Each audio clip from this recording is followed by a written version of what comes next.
Merci de m'accueillir au LH Forum. Je suis très heureuse d'être parmi vous aujourd'hui pour vous parler de notre entreprise et de vous présenter 3 projets qui, j'espère, illustreront parfaitement ce qui nous réunit aujourd'hui, à savoir une transition vers une économie positive. Alors, les laboratoires Pierre Fabre, il y a des messieurs dans la salle, vous nous connaissez peut-être au travers du top 14, puisque nous sommes un des principaux soutiens du Castres olympique. Nous avons été champions de France l'année dernière. Et mesdames, peut-être avez-vous déjà consommé des produits dermocosmétiques des marques Aven, Ducré, Chlorane, René Furterer, Galénic ou Aderma. Il me semblait plus naturel de vous parler de notre entreprise en vous racontant son histoire. Et son histoire est indissociable de l'histoire de l'homme, de l'histoire de M. Pierre Fabre. M. Pierre Fabre était un homme profondément attaché à sa région d'origine, le Tarn, et c'est dans les années 60 que, dans l'arrière-boutique de sa pharmacie d'officine, il va concocter le premier produit du groupe, qui est un vénotonique, et qu'il crée à partir du petit hou, une plante qui pousse dans les sous-bois du sud tarnais. C'était un pharmacien et botaniste. Il avait cette passion des plantes, non pas seulement par leur beauté, mais aussi parce qu'il était fasciné par leur mode d'action, par la façon dont les plantes ont parfois de s'adapter à des environnements difficiles.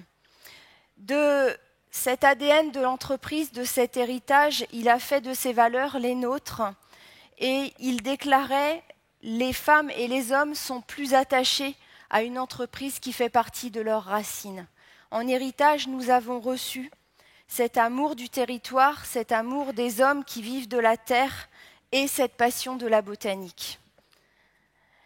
Effectivement, il a fait un acte exceptionnel puisqu'il a légué l'intégralité du capital de son entreprise à la fois à une fondation reconnue d'utilité publique, la Fondation Pierre Fabre, et aux salariés qui sont actionnaires aujourd'hui de l'entreprise.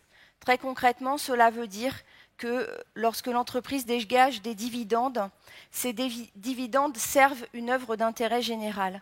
L'objet de la fondation est d'améliorer l'accès à des soins de qualité dans les pays les moins avancés. Pour cela, il y a 2 axes. Il y a la lutte contre la contrefaçon de médicaments, et c'est réinstaurer le réseau de distribution sélectif et le métier du pharmacien, donc c'est la formation de pharmaciens, et la lutte contre la drépanocytose, qui est une maladie qui touche les pays d'Afrique noire. Alors, je vais maintenant essayer de vous illustrer comment, dans la façon dont nous créons nos produits et créons nos gammes, nous retrouvons cet ADN de l'entreprise. Je vais commencer par un premier produit. Peut-être avez-vous déjà vu ce shampoing qui, depuis 30 ans, côtoie les comptoirs des pharmacies. C'est le shampoing extra doux de la marque Ducré. Nous avons retravaillé la formule de ce produit en 2008 pour faire une formule biodégradable et nous avons intégré en 2011 l'expérimentation française pour un affichage environnemental de façon à apporter l'information sur la qualité écologique des produits aux consommateurs. La marque Ducré, à l'issue de cette expérience, a souhaité avoir un engagement à la fois environnemental et sociétal fort. Pour cela, nous nous sommes engagés dans un projet de compensation carbone auprès d'un partenaire qui est une société malienne qui s'appelle Zambal et qui plante des acacias. Alors pourquoi des acacias? Ce projet se trouve principalement au Mali, parce que cet arbre est magique. En saison des pluies, il perd ses feuilles et les feuilles refertilisent les sols. Et ce qui est intéressant dans ce projet, c'est comment finalement une tonne de carbone industriel devient une tonne de carbone végétal qui elle-même va devenir des unités d'azote pour le sol. Alors, très concrètement, nous soutenons des agriculteurs sur 20 ans, c'est-à-dire que nous finançons les arbres jusqu'à leur maturité, ce qui leur permet également d'avoir un revenu additionnel d'à peu près 1/3 de la valeur ajoutée de la parcelle agricole. Vous voyez ici un des agriculteurs soutenus qui s'appelle M. Tafara, qui produit par an à peu près 1 tonne de mil ou de sorgho selon les années, et qui, par cette plantation de 100 acacias, fait bénéficier au sol de 250 unités d'azote. Le deuxième projet que je vais vous présenter, c'est également une date. Alors pas la même date dont nous avons parlé tout à l'heure. Cette date, elle pousse au Sénégal et c'est une date qui pousse sur un arbre qui s'appelle le Balanites aejectica. Cette date, nous en avons extrait un principe actif qui entre aujourd'hui dans une gamme de produits capillaires de la marque Chlorane. C'est la gamme au dattier du désert. Alors ce projet, moi, j'ai l'habitude de l'appeler le projet 360 degrés. Pourquoi 360 degrés? Parce que nous avons essayé de voir quels étaient tous les leviers de la responsabilité sociétale et environnementale que nous pouvions activer. Cet extrait, c'est un extrait chimie verte. Il est fait à partir de solvants renouvelables et séché sur support de maltodextrine, qui est un support issu de la pomme de terre. Toutes les formules sont biodégradables. Tous les packagings ont été éco-conçus. L'extrait est fait dans une autre usine de Gaillac d'extraction des végétaux. Cette usine est certifiée 14001 depuis plus de 20 ans. Les produits sont fabriqués à Soile, toujours dans le Tarn. L'usine qui les fabrique est dans un projet expérimental de haute qualité environnementale. Et enfin, le centre de distribution de Muret, qui se trouve en Haute-Garonne, possède 13% d'insertion de travailleurs handicapés au sein de ses effectifs. On va revenir sur cette date dont est issu le principe actif. Et ce dattier du désert, il a une histoire magnifique puisqu'il a été sélectionné pour faire partie du projet panafricain de la Grande Muraille Verte. Ce projet est une ceinture végétale de 7000 km de long et de 15 km de large qui va de Dakar à Djibouti. Ce projet de Grande Muraille Verte a pour objectif de lutter contre la désertification et d'améliorer la vie des populations dans ces zones désertiques et notamment dans le Sahel.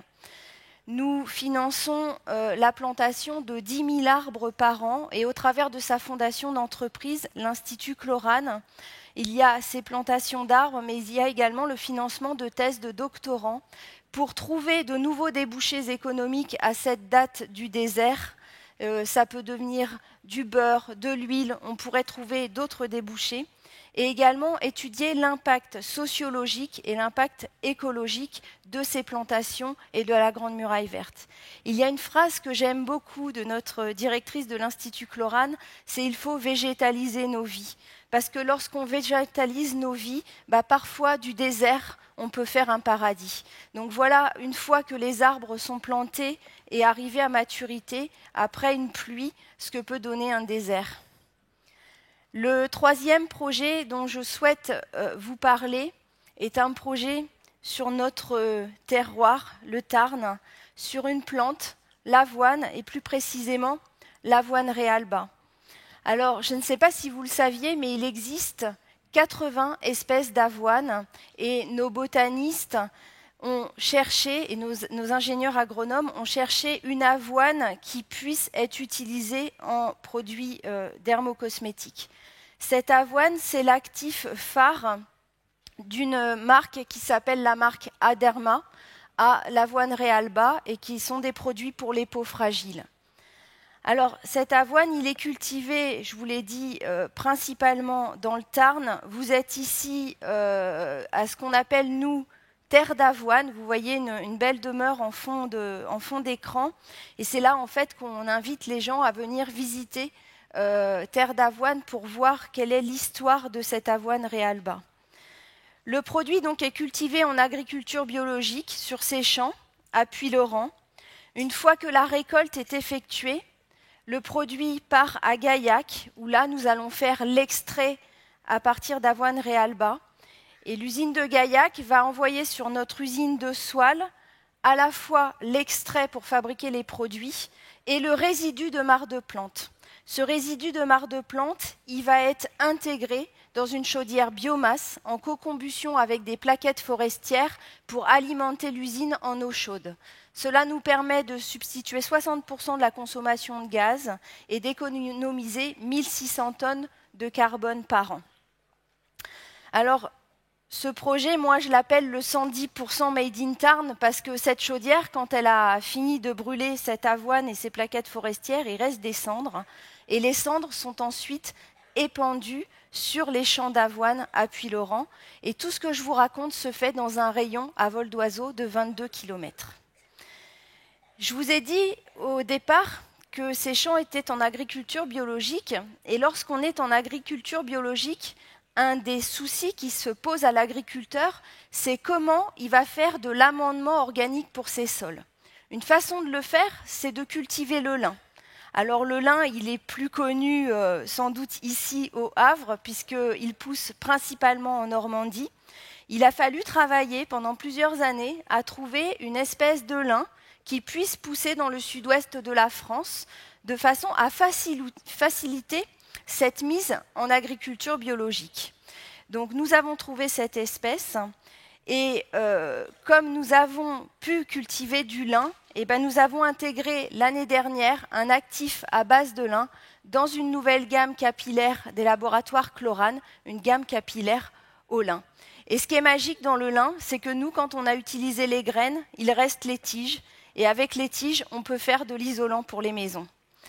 Donc voilà, je souhaitais vous présenter 3 projets qui, chacun, en puisant dans les racines de l'entreprise, cet ancrage territorial, cet amour de la terre, des hommes qui en vivent, et cette passion botanique, ont su trouver chacune leur chemin vers la RSE.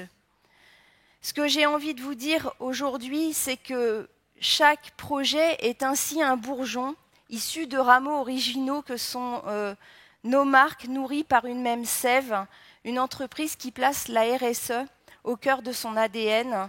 Et je vous invite vraiment à vous replonger dans votre histoire, parce que c'est en décodant et en redécodant en permanence votre ADN que vous trouverez votre chemin vers la RSE. Je vous remercie beaucoup.